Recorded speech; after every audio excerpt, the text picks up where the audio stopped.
नमस्कार प्यारे बच्चों। आज हम करेंगे पत्र। बेटा देखो, जैसे हमारी इंग्लिश में दो तरह के पत्र होती हैं, फॉर्मल और इनफॉर्मल। ऐसे ही हमारी हिंदी में भी दो तरह के पत्र होती हैं। वही जो इंग्लिश में हम फॉर्मल बोलते हैं वो होती हैं आपकी औपचारिक, और जो इनफॉर्मल लेटर्स होती हैं उसको हम बोलते हैं अनौपचारिक पत्र।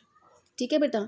औपचारिक पत्र वो होती हैं जो हमारी स्कूल से संबंधित पत्र होती हैं, ठीक है। और अनौपचारिक पत्र वो होती हैं जब हम किसी बाहर वाले को पत्र लिखते हैं, जैसे किसी बहन के जन्मदिन की बधाई पर पत्र, किसी का विवाह, जैसे भाई का विवाह का निमंत्रण पत्र भेजने के लिए पत्र लिखना है, इस टाइप से। और जो हमारी, लेकिन जो आपकी ये सबसे पहली पत्र है ये आपकी अनौपचारिक पत्र है, लेकिन ये औपचारिक में दे रखी है, ये इस चीज़ का आपको पता होना चाहिए। तो सबसे पहली पत्र हमारी ये है, विद्यालय के आसपास पान, सिगरेट, तंबाकू आदि की दुकान बंद करवाने के संबंध में पुलिस आयुक्त को पत्र। बेटा सबसे पहले तो आप जो मैंने एड्रेस लिखा है ऊपर, परीक्षा भवन, यमुनानगर, और दिनांक, आप ये लिखेंगे, आप ये वाला नहीं लिखेंगे जो मैंने कट किया हुआ है। दिनांक, आप जिस दिन पत्र लिखोगे आपने वही डेट लिखनी है। जब आपके एग्ज़ाम्स होंगे तब भी आपने जो उस दिन डेट होगी वही लिखनी है। उसके बाद आपने जो मैंने सेवा में श्रीमान पुलिस आयुक्त महोदय ये लिखा हुआ है, देन यमुनानगर, ये सब लिखोगे आप। फिर आप लिखोगे विषय, किस विषय से संबंधित आप पत्र लिख रहे हैं। उसके बाद मान्यवर महोदय। उसके बाद जो भी ये लिखा हुआ है कि आपसे निवेदन है कि हमारे विद्यालय के आसपास की दुकानों पर बीड़ी, सिगरेट, पान, गुटखा, तंबाकू आदि खूब बिक रहे हैं। मतलब यहाँ पे इस पत्र में मैंने आगे कुछ भी कट नहीं किया हुआ है, तो आप इसको एज इट इज़ अपनी कॉपी पे नोट डाउन करेंगे।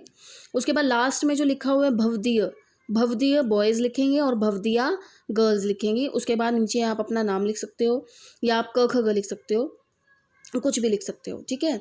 बेटा आपकी 3 पत्र हैं सिलेबस में और आपके 3 ही अनुच्छेद हैं। दूसरी पत्र आपकी है अपने विद्यालय के प्रधानाचार्य को छात्रवृत्ति के लिए प्रार्थना पत्र। अब छात्रवृत्ति क्या होती है?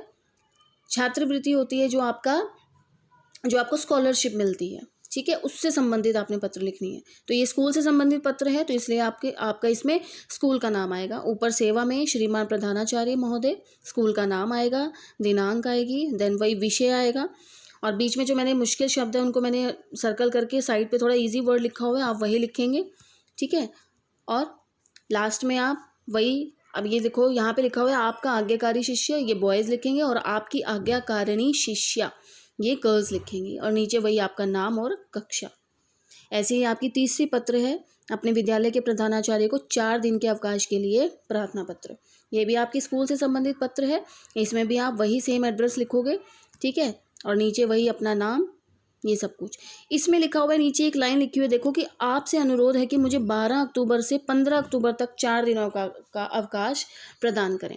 अब देखो बेटा, जैसे आप आज बीमार हुए हो और आपने आगे के 4 दिनों के लिए आपको छुट्टी चाहिए, तो आप आगे के 4 दिनों का उसमें डेट लिखोगे। अब जैसे मान लो आपका एग्ज़ाम है, मान लो, तो एग्ज़ाम का मान लो एग्ज़ाम आपके, जैसे मान लो सितंबर में आपके पेपर होते हैं, तो सितंबर में मान लो 10 तारीख को आपका एग्ज़ाम है, तो आप उसके आगे के 4 दिनों की छुट्टी मांगोगे आप, ठीक है। तो बस इस चीज़ का ध्यान रखना है आपने। तो ये आपकी पत्र थी। उसके बाद है आपके 3 ही आपके अनुच्छेद हैं। सबसे पहले है आपका पर्वतराज हिमालय। पर्वतराज हिमालय यानी आपको पता ही है सबसे बड़ा पर्वत हमारा कौन सा है? हिमालय पर्वत, जिसको माउंट एवरेस्ट की चोटी कहा जाता है। सबसे ऊंचा पर्वत है, ठीक है। यहीं से ही हमारी अनेक नदियाँ भी निकलती हैं, गंगा, यमुना आदि, ठीक है। और हिमालय को भारत का प्रहरी भी कहा जाता है। प्रहरी का मतलब क्या होता है? जो हमारी रक्षा करता है, क्योंकि ये सबसे ऊंचा पर्वत है। तो जो भी मुसीबत आती है हमारे देश में, मान लो बहुत ज़्यादा, मान लो पानी का बहाव आता है, या ठंड होती है, या कुछ भी होता है, तो ये सब कुछ अपने ऊपर संभाल लेता है ये। आप देखोगे कि हिमालय पर बहुत ज़्यादा बर्फ़ जमी हुई होती है, ठीक है।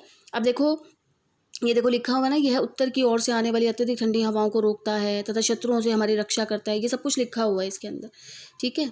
ऐसे ही आपका दूसरा अनुच्छेद है वर्षा ऋतु। वर्षा ऋतु कब आती है, इसमें क्या क्या होता है, कब से कब तक होती है, ये सारा इसमें लिखा हुआ है, ठीक है। उसके बाद आपका थर्ड अनुच्छेद है आपका दशहरा। दशहरा हिंदुओं का त्यौहार है।